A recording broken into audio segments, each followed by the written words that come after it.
All right, we are here. It's the day the Knicks fans have been waiting for since the regular season ended on Sunday. Tonight in Cleveland, the Knicks will square off with the Cavaliers in the first round of their Eastern Conference Series. There's still a lot to discuss as we approach tip-off. So let's talk some Knicks playoff hoops with one of the dope young journalists covering the Knicks. You see her work on the Knicks wall. Candace Pedraza joins me now. Candace, how's it going? It's going well. I have that anxiety in my stomach ahead of tonight, but going well otherwise. Look, playoff anxiety is a good feeling to have that we've got to embrace when you're a fan. Got to embrace that at all. So when it comes down to breaking down and analyzing playoff series, we tend to look for who has the edge in various matchups. So looking at the head coaching matchup in this series, Tom Thibodeau versus JB Bickerstaff, does Tibbs, who's a seasoned coaching vet, have the edge when it comes to coaching here?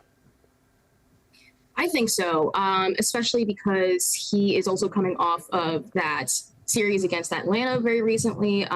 And so I think that, coupled with his experience with Chicago, is going to help him out a lot and the team out a lot.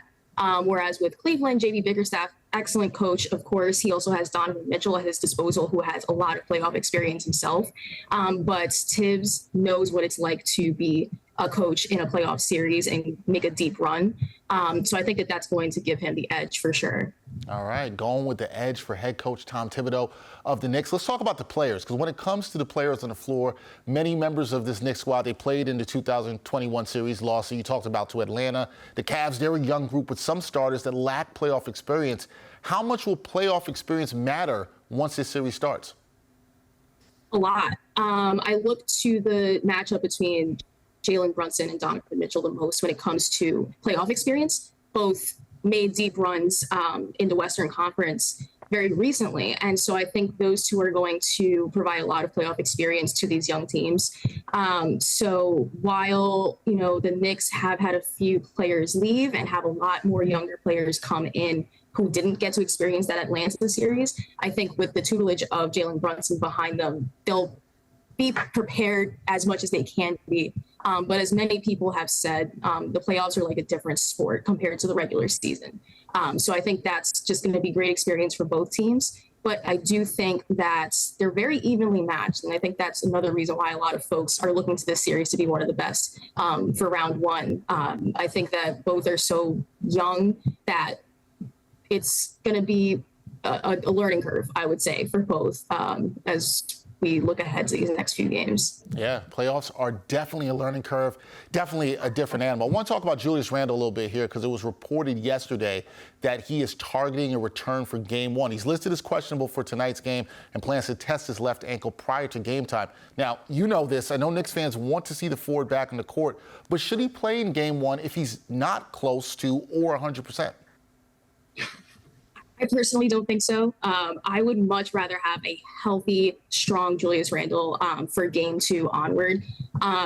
It's obviously important to start off with a win. I believe 75% of playoff teams that win game one go on to win the series. So I see the importance behind having your all-star forward on the floor, but I don't love the risk and the idea of risking his health for future series, since this team is definitely poised to be one that can make a push in the postseason and not just be eliminated immediately in the first round. I would much rather have him fully healthy as opposed to pushing his luck. The Knicks have such depth that I do think that they would be able to match up well against Cleveland, even without Julius Randle on the floor. That being said, he's incredible. He was incredible this season. He once again became the engine behind this team.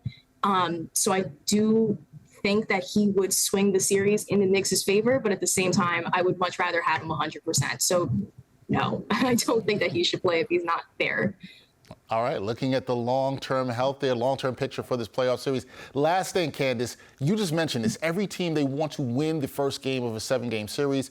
How important is it for the Knicks to get this game one on the road in Cleveland? And do you think they can pull off the road upset here?